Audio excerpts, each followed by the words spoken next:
नमस्कार दोस्तों, मेरा नाम सचिन पाटिल और आप सभी का स्वागत है हमारे YouTube channel Pinnacle career institute Bhopal में।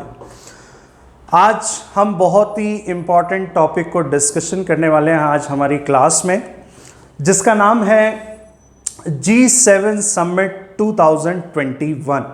ये एक विकसित देशों का, डेवलप कंट्री का ऑर्गेनाइजेशन है जिसमें 7 देश आते हैं। वो देश आप देख सकते हैं हमारे बोर्ड पर। G7 nation USA, Canada, Japan, France, Germany, Italy, UK का एक विकसित देशों का संगठन है।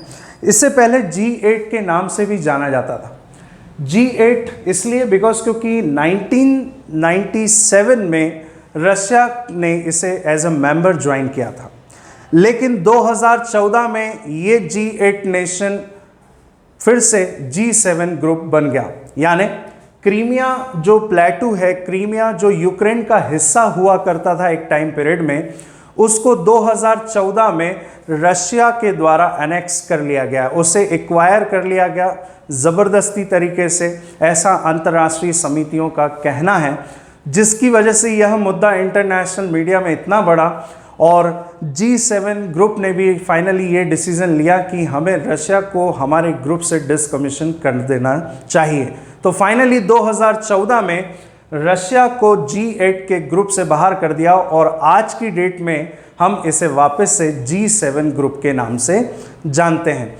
क्रीमिया इशू क्या था, इसको हम देखेंगे हमारी नेक्स्ट क्लास में, लेकिन आज के लिए इतना पहले देखिए। G7 जो समिट हुई है 2021 में, उसका हम प्रेजेंट सिनेरियो देख लेते हैं कि किस तरीके का रहा। कार्बिस बे, कॉर्नवेल शहर में यूके के अंदर इसे ऑर्गेनाइज किया गया। मतलब आपके एग्जाम में पूछा जाने वाला जो क्वेश्चन है वो ये पूछा जाएगा कि G7 समिट 2021 में कहाँ पे आयोजित की गई या कहाँ पे होस्ट की गई। तो उसका आंसर है कॉर्नवेल शहर में, या कार्बिस बे दिया रहेगा तो भी सही है, और यदि कंट्री देगा तो आपको लगाना है आंसर यूनाइटेड किंगडम। यूके जिसे हम ब्रिटेन के नाम से भी जानते हैं। आपकी जानकारी के लिए बता दूं कि यूके एक अकेला देश नहीं है। यूके 4 देशों से मिलकर के बना एक ग्रुप है, जिसमें आयरलैंड आता है, नॉर्दर्न आयरलैंड, दूसरी कंट्री आती है स्कॉटलैंड, तीसरी कंट्री आती है वेल्स, एंड चौथी कंट्री आप सभी को पता ही है इंग्लैंड। ये वही इंग्लैंड है जिसने इंडिया पर 200 साल तक रूल किया है। और आगे हम बात कर लेते हैं कि इस बार का जो एडिशन था G7 समिट का 2021 में इसे आयोजित जो किया गया, ये कौन से नंबर का एडिशन है, तो ये 47 नंबर का एडिशन है। मतलब अब आपसे स्टैटिक बेस्ड क्वेश्चन क्या पूछा जाएगा कि इसका पहला एडिशन कब होस्ट किया गया था, तो वो भी चीज़ मेंशन की गई है। इसका फर्स्ट एडिशन 1975, यानी जब G7 ग्रुप को क्रिएट किया गया या बनाया गया, तब इसकी पहली समिट भी फ्रांस में पेरिस में ऑर्गेनाइज की गई थी 1975 में। तो इस साल का जो एडिशन था वो 47, और जो पहला एडिशन ऑर्गेनाइज किया गया था वो 1975 में फर्स्ट नंबर का था।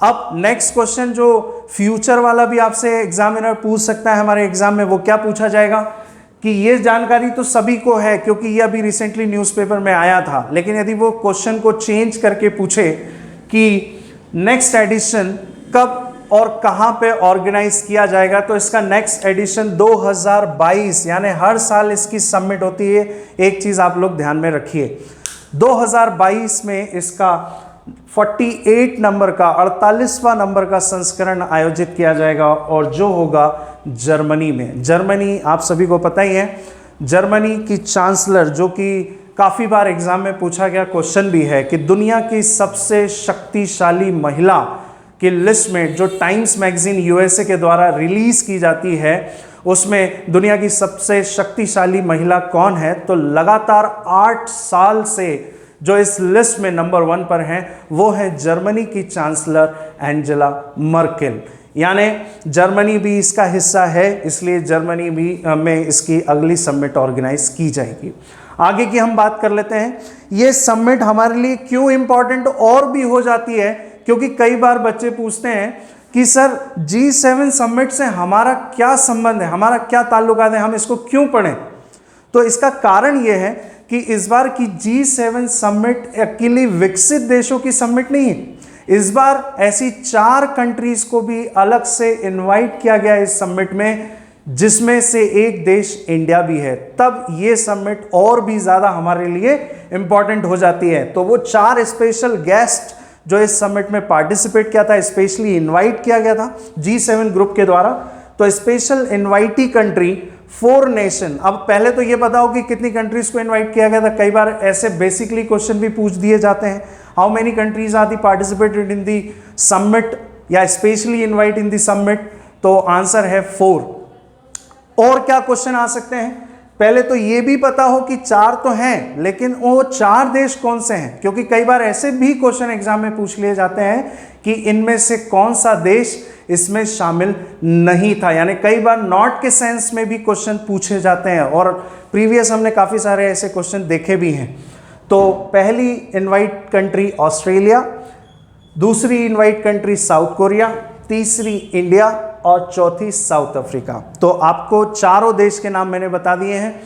एक और चीज, इस समिट का मेन उद्देश्य भी ये था, या इसमें हम बात करें कि सारे देशों ने इसमें फिजिकली तरीके से पार्टिसिपेट किया, क्योंकि ये समिट कोविड के टाइम पीरियड में कराई गई थी, जब सेकेंड वेव पूरी दुनिया में, खास करके भारत के अंदर तो बहुत ज़्यादा ही हमें देखने को मिला, काफ़ी सारा नुकसान हुआ। तो उस बीच में सारे मिनिस्टर्स फिजिकली तरीके से इनवाइट थे, बस एक देश को छोड़ करके, और वो कौन सा देश, हमारा देश भारत। क्योंकि मोदी जी यानी हमारे भारत के प्राइम मिनिस्टर नरेंद्र मोदी जी ने इस समिट में वीडियो कॉन्फ्रेंसिंग के तहत हिस्सा लिया था। बाकी सारे देशों ने इसमें फिजिकली तरीके से इनवाइट थे या इस समिट में पार्टिसिपेट किया था। तो ये है जानकारी आपकी प्रेजेंट सिनेरियो की G7 समिट के बारे में। और ये G7 समिट बनी कब, ये ग्रुप कब बना, तो 1975 में ये ग्रुप को बनाया गया था। इकोनॉमिकली तरीके से इसे बूस्ट करने के लिए इसको बनाया गया था। ये विकसित देशों का संगठन है। अब एक और चीज़ मैं आपको बताता हूँ, कई बार कंफ्यूजन G7 और G20 में कई बार बच्चों को हो जाती है, तो ध्यान रखिए G7 एक अलग ग्रुप है, G20 एक अलग ग्रुप है, और G20 में इंडिया मेंबर है, क्योंकि ये ग्रुप G20 जो है ये विकसित और विकासशील देशों का संगठन है। तो G7 एक अलग ग्रुप है एंड G20 अलग ग्रुप है। और आपकी जानकारी के लिए एक और चीज़ मैं बता दूं कि 2021 में G20 की समिट जो ऑर्गेनाइज होगी 16th नंबर की, ये ऑर्गेनाइज की जाएगी इटली के अंदर। इटली इसे होस्ट करेगा। तो ये इंफॉर्मेशन भी आपको G7 के साथ में रखनी है। ठीक है, तो आज के लिए हमारे लेक्चर में इतना ही। इसके बाद का हम न्यू टॉपिक देखेंगे हमारे नेक्स्ट YouTube की क्लास में। थैंक यू, धन्यवाद।